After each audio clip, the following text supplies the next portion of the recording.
नमस्कार, मैं मीरा श्रीवास्तव फिर उपस्थित हूँ अपनी यात्रा के नए पड़ाव के साथ। आप सभी को मेरे दुख को समझने और सहने की दशा समझने के लिए आप सभी का बहुत बहुत आभार। ब्रैकीथेरेपी की जो रेडिएशन प्रक्रिया मैंने वहाँ पूरी की, उसके बाद उन रेडियो ऑन्कोलॉजिस्ट ने मेरे को वापस सर्जरी के ऑन्कोलॉजिस्ट के पास भेज दिया। बोली जाइए अब मेडिकल ऑन्कोलॉजिस्ट से कीमोथेरेपी का प्रोटोकॉल ले लीजिए। डॉक्टर ने मुझे प्रोटोकॉल दिया। उन्होंने कहा कि 1 दिन भर्ती होना पड़ेगा और उसके बाद आपको 1 हफ्ते पहले पूरे टेस्ट कराने पड़ेंगे। उस टेस्ट की रिपोर्ट जब सही आएंगी तब आपको हर 21वें दिन कीमोथेरेपी लगेगी। तो हमने बम्बई में रहने की अपनी असमर्थता जताई, क्योंकि 5 कीमोथेरेपीज का लगना 21 दिन पर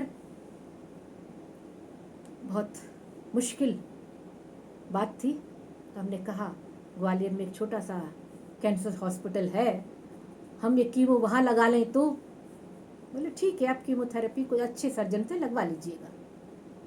ठीक है, तो प्रोटोकॉल लेकर हम ग्वालियर में आ गए, डॉक्टर को दिखाया। डॉक्टर ने बोला ठीक है, आप निश्चित समय पर आ जाइए, डेट दी उन्होंने, टेस्ट हो जाएंगे और उसके बाद आपकी कीमो शुरू हो जाएगी। कीमो शुरू हुई, वही अंगारों सा जलता बदन, अपने ही रोम छिद्रों का सुई की भांति अंदर चुभना, फिर वही प्रक्रिया शुरू हो गई। अब ये नियति थी, नियति को स्वीकार तो करना ही पड़ता है। जो चीज़ अपने वश में नहीं, उसे सहन करना ही होता है। नियति की बात आती है तो गरुड़ पुराण में लिखा है कि हमें जब मृत्यु प्राप्त होती है और यमदूत लेने आते हैं, तो वो वैतरणी नदी के किनारे पर हमें छोड़ते हैं। यदि हमने पुण्य कमाया होता है तो हमें नाव में बैठाकर वो वैतरणी नदी पार करा देते हैं, और यदि पुण्य नहीं किया होता तो उस नदी में धक्का दे देते हैं। पुण्य, सबसे अच्छा पुण्य हमारे यहाँ गौ दक्षिणा को कहा जाता है, गोदान को।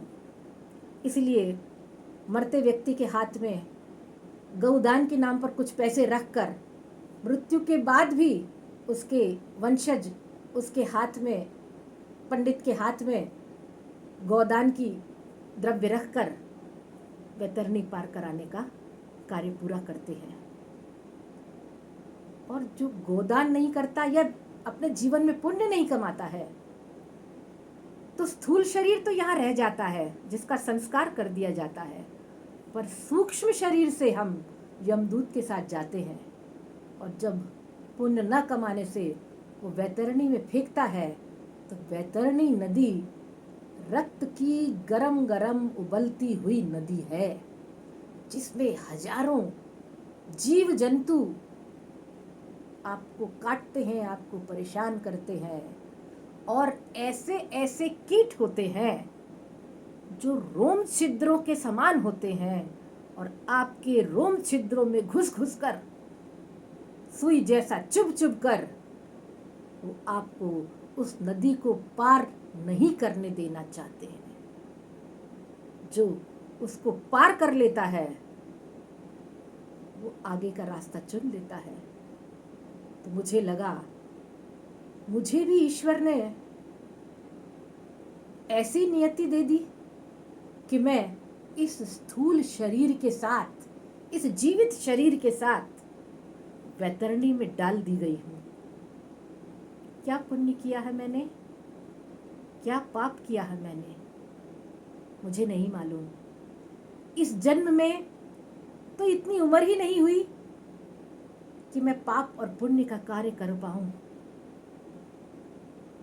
जाने अनजाने कुछ हुआ हो तो मालूम नहीं, आज तक मैंने ऐसा कोई पाप तो नहीं किया जो इसकी सजा भुगत रही हूँ।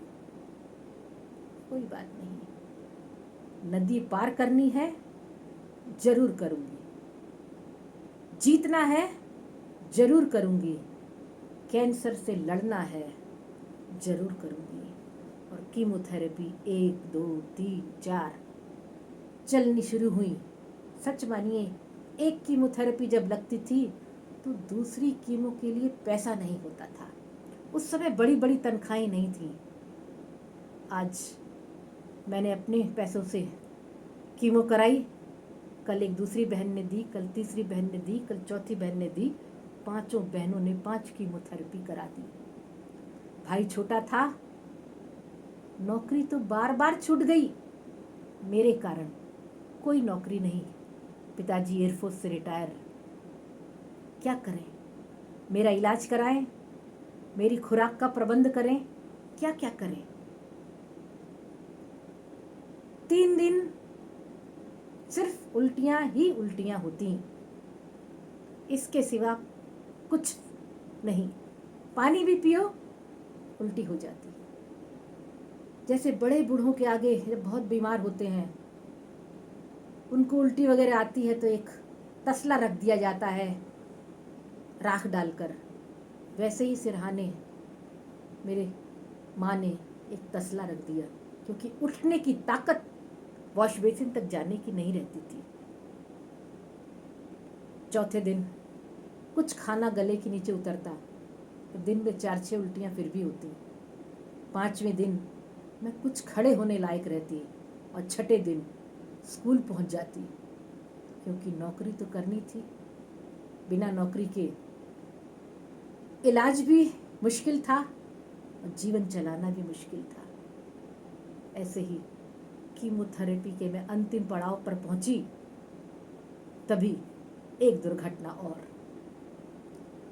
डॉक्टर की लापरवाही से उसने अपना धैर्य खो दिया, अपना इत्मीनान खो दिया, और बात करते करते जो नस में जाने वाली ड्रग है वो मसल्स में जाने लगी। नर्स चिल्लाई, डॉक्टर लीकेज हो रहा है, लीक कर रहा है इंजेक्शन है। तब देखा, तब काफ़ी मात्रा में ये जगह इंजेक्शन की मसल्स जो थी वो कड़ी हो गई। उसने वहाँ से हटा के दूसरी जगह लगा दी और मेरा हाथ 1.5 साल 2 साल तक ऐसे ही टेढ़ा रहा। यानी अब मैं केवल एक हाथ से काम कर पाती थी, दूसरा हाथ तो सीधा ही नहीं होता था। इतना भी नहीं होता था कि मैं टेबल पर रखकर साइन कर पाऊँ। घर के काम तो छोड़ दीजिए, कैसे हो सकते हैं। पर कभी ज़रूरत पड़ती तो मैंने हाथ से नहीं, पैर से भी पोछा लगाना सीखा। आज भी मुझे आदत पड़ गई है, हाथ की जगह पैर से पोछा लगाने की ज़रूरत है। कभी बाई नहीं आई है तो मैं पैर से पोछा लगा सकती हूँ। ये कीमो का अच्छा असर है कि हम हाथ की जगह पैर का भी प्रयोग कर सकते हैं। पर तब की स्थिति सोचिए, कैसा जीवन। खाना अच्छा नहीं लग रहा, उल्टी आ रही है, हाथ काम नहीं कर रहा है, चक्कर भी आते हैं, पर सबको भूलकर मैं अपने काम में लगी। जीवन जीना है जब ये ठान लिया है तो कितनी भी मुश्किल आए, चलते रहना है, चलते रहना है।